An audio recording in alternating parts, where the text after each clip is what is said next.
Hi, my friends. Today I want to present you a new story. Enjoy watching it. I should have known something was wrong the moment I saw my mother's name flashing on my phone. She never called unless she wanted something. And when I finally answered, I was right. "Ryan, we're all meeting at your sister's house tonight," she said in that tone that wasn't a request but a thinly veiled demand. "Come straight after work." No explanation, no pleasantries, just an order. By the time I arrived at Linda's house, the air inside was thick with an unspoken tension. My father sat stiffly at the head of the dining table, arms crossed, while Linda, my older sister, stood by the kitchen island, slicing a cake as if it were the most casual evening in the world. My niece Melissa, the supposed golden child of the family, lounged on the couch, scrolling through her phone, not even acknowledging my presence. The moment I sat down, my father cleared his throat. "Ryan, Melissa has a special birthday coming up." I already didn't like where this was going. Linda beamed. "She's turning 21, and we've booked something truly extraordinary. A once-in-a-lifetime experience." I frowned. "Booked?" Melissa finally glanced up from her phone, her eyes gleaming with satisfaction. "At your restaurant, the private hall. It's all set," she said, as if this had already been decided. "A luxury event. It's going to be incredible." My stomach turned to stone. Linda clapped her hands together, giddy. "We've already invited 200 guests. The decorations alone will be breathtaking. And of course, we'll need a premium menu, open bar, and live entertainment." I inhaled sharply. "And who's paying for this?" The silence stretched for a beat too long before my mother, who had been silent until now, set her wine glass down with a deliberate clink. "Ryan, your niece deserves a beautiful celebration. She only turns 21 once." "Right, that's not an answer." Melissa sighed, rolling her eyes. "Obviously, Uncle Ryan, it makes sense for you to handle it. It's your restaurant, and you can afford it. It's only $97,000. Linda jumped in before I could speak. "Your father and I were just saying that this is what family does for each other." I let out a slow breath, trying to keep my voice even. "So you all planned this, booked the venue, invited 200 people, and just expected me to foot the bill?" "Don't be dramatic," my father snapped. "We knew you'd do the right thing. You have the money, Ryan. You're successful. And it's just one night." Just one night, $97,000. I looked at them all, waiting for anyone, to acknowledge how outrageous this was. But all I saw were expectant faces, like I was nothing more than an ATM they could tap into at will. Melissa smirked. "You don't want to be the cheap uncle, do you?" The words slithered under my skin. I set my jaw. "You should have asked me first." Linda waved a dismissive hand. "Oh, Ryan, don't be petty." My mother's gaze hardened. "You owe us, Ryan, after everything we've done for you." I felt a crack in my chest. An old wound ripped open. A debt. That's how they saw me. I wasn't family. I was a transaction. I stood abruptly, my chair scraping against the floor. "Ryan," my father started, but I cut him off. "No." My voice was calm, steady, but final. Linda scoffed. "Excuse me?" I turned to Melissa. "Cancel the reservation." She stared at me like I had spoken a foreign language. A cold silence descended on the room. I turned and walked out, leaving behind their stunned faces and the suffocating weight of their expectations. But something told me this wasn't over. The next morning, as I sipped my coffee in the quiet of my office, my phone buzzed with a notification. Then another, and another. My gut tightened. I clicked on the first one. A Facebook post. Linda had shared a photo of Melissa, grinning with her arms folded, captioned, "Imagine having a rich uncle who still thinks like a poor man." Beneath it, the comments piled up. "He owns a whole restaurant, and he can't even throw a birthday party. Selfish. What does he even do with all this money? Dude still drives that ancient car a mile." I scrolled further. Another post, this time from Melissa's father, Brian.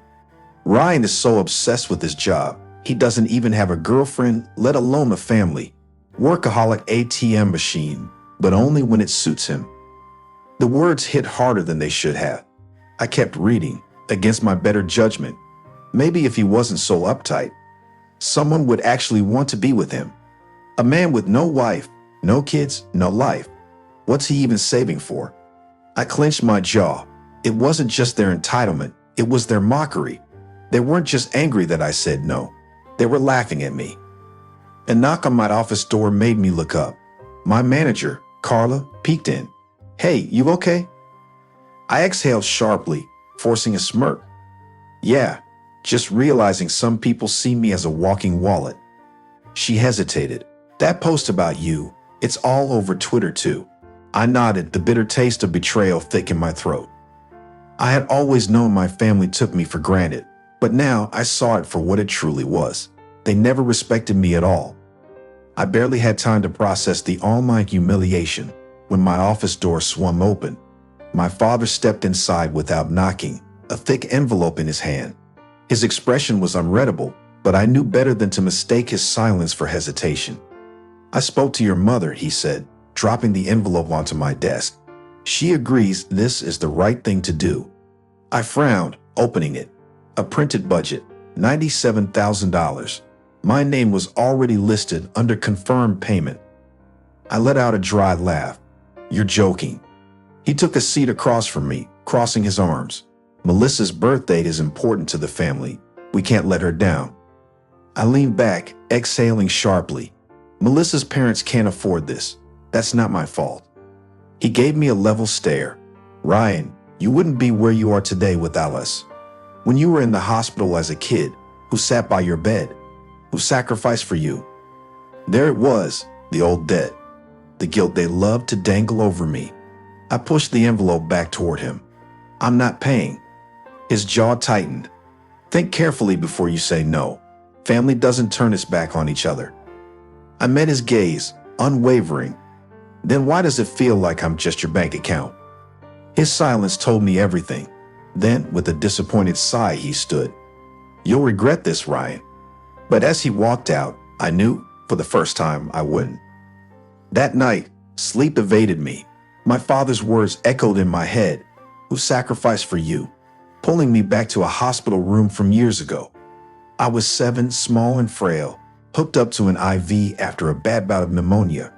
My mother sat beside me, stroking my hair, her voice soft, but edged with something heavier. "You have no idea what we've given up for you, Ryan," she whispered. "The money, the sleepless nights. We did everything to keep you alive." I had sniffled, clutching her hand. "I'm sorry, Ma." She had smiled, but it wasn't warmth. It was expectation. "You'll remember that when you're older, won't you? You'll take care of us, just like we took care of you." The memory tightened around my chest like a vice. Even then, their love had come with a price tag. It wasn't nurture, it was an investment. My phone buzzed, dragging me back to the present. A message from my mother. "We're disappointed in you, but I suppose we shouldn't be surprised." A lump formed in my throat.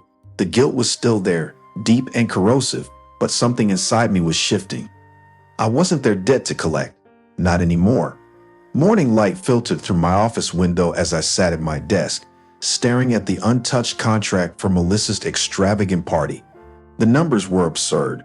$97,000 all on me. My family expected me to cave, like always. A sharp knock at the door.